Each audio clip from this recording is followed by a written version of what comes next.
Good morning, all. Myself, Dr. Ashok from the Department of Life Sciences, and today we'll be discussing about how the blood grouping system works in humans.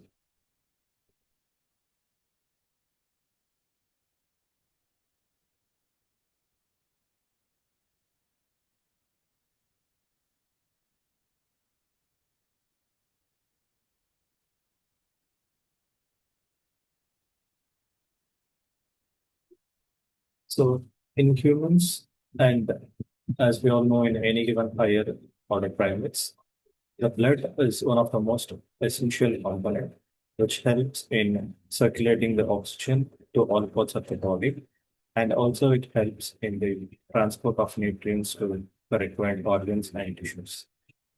And in this video, we will discuss in detail how the blood grouping system works in humans and how an individual can receive the specific blood group from their parents.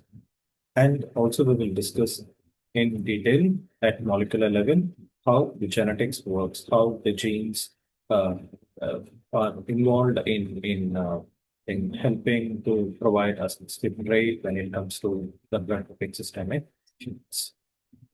So, as you see, this is the ABO blood grouping system, wherein in humans there are four different types of blood groups, namely Group A, Group B, AB, and O blood group.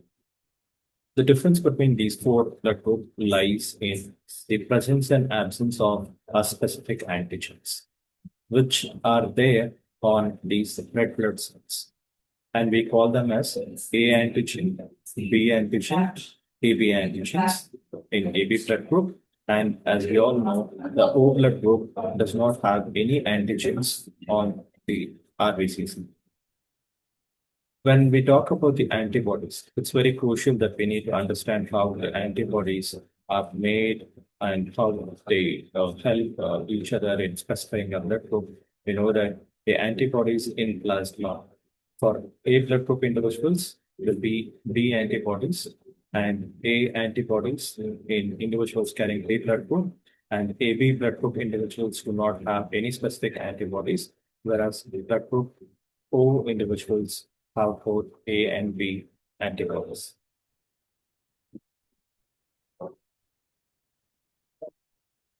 So this is the overall frequencies across the globe, where even though the dominant blood groups like A, B, and AB mask the expression of a O blood group, but still the O blood group is quite dominant, and this is one of the evolutionary aspect, and where it is moving towards the evolutionary stage where it is trying to eliminate the A antigens and B antigens, since we all know that the O blood group are the saviors, like they can donate blood to any blood type individuals during emergency. So, in order to ensure that the species is restored and in order to make them thrive on this earth, this is one of the strategies through which how a gene could eliminate the unnecessary alleles that are already there in an individual. So these are some of the common definitions that we need to understand before we get into this topic. Isooctopinin. Isooctopinin, it stands for the antigens, which we call it as IA, IP, and II when it comes to homozygous recessive cases in the individuals. And this enzyme glycosyl transferases are the ones which will transfer the specific sugar molecule onto the H antigen. So H antigen acts as a precursor over the RBC cells. So during the 16th day of gestation period, during the embryonic stage, the RBC cells will be made, and on these RBC cells, the chromosome number 19 will encode the proteins which will form H antigen. Now, this H antigen will act as a foundation, will act as a substrate on which any given antigen will be built, namely A antigen or a B antigen. And this completely depends on the type of alleles that we receive from our parents.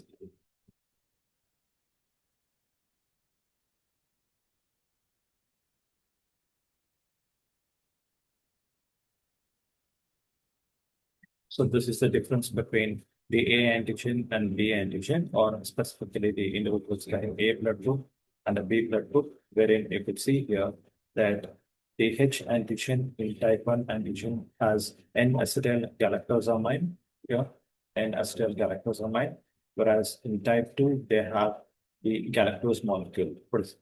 And this differentiates the AB uh, uh, blood group antigens. So you could see this is a H antigen, which has this glucose molecule, and this glucose molecule acts as a base. Now, here we find the RBC cell to which this glucose antigen will be added. And specifically, again, the A antigen and B antigen will be added on top of this H antigen.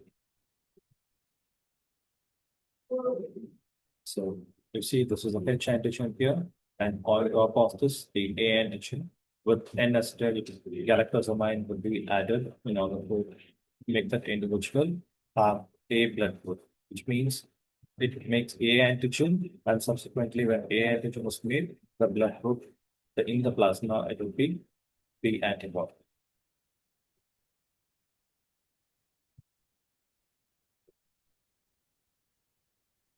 So here you could see is the glucose ring with H antigen, to which this N-acetyl galactosamine would be added. And this is taken care of by an enzyme, glycosyl transferases. And this glycosyl transferase will transfer one molecule of N-acetyl galactosamine. And this N-acetyl galactosamine is a product of a gene which is present on chromosome number 9. So this chromosome number 9 is kind of an example for multiple allelism carrying A antigen, B antigen, and O antigen, and all these three antigens are located on the chromosome number 9. So this is the difference between a B antigen, wherein if you look at this particular structure, you can see this is the H antigen here, and when the galactose molecule is added to it, it turns on to become a B antigen. So the difference between A antigen and a B antigen lies with respect to the addition of the galactose in B blood group individuals and N-acetyl galactosamine in A blood group individuals. So there's the overall differences between the H antigen. This is the H antigens. Now, the O blood group individuals do not have either A antigen or a B antigen. So they would just have this H antigen. And this H antigen is a universal antigen, which is present on all the RBC cells. And there is one exception, which we call them as a Bombay phenotype, wherein when they have this homozygous recessive H and a H, wherein no proteins are generated from the chromosome number 19, which makes the H antigens. Then on the RBC cells, we don't find this H antigen. That leads to what we call it as a Bombay phenotype. No matter they have A antigen or a B antigen, since there is an absence of this H antigen, none of the antigens will be added on top of it. So they are different blood group individuals, which we call them as a Bombay phenotype, since it was for the very first time found in the city of Bombay.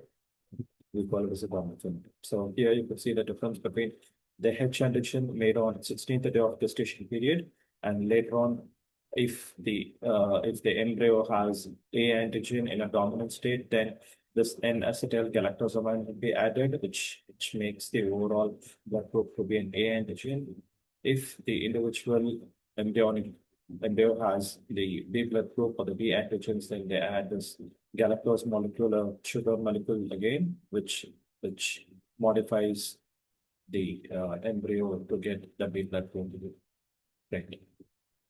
So this is the overall intro part to how the genetics works in forming a specific blood group in the humans. So it all begins during the 16th day of gestation period, and based on the type of alleles that we inherit from our father and mother, it goes on to form a specific trait and a blood group systems.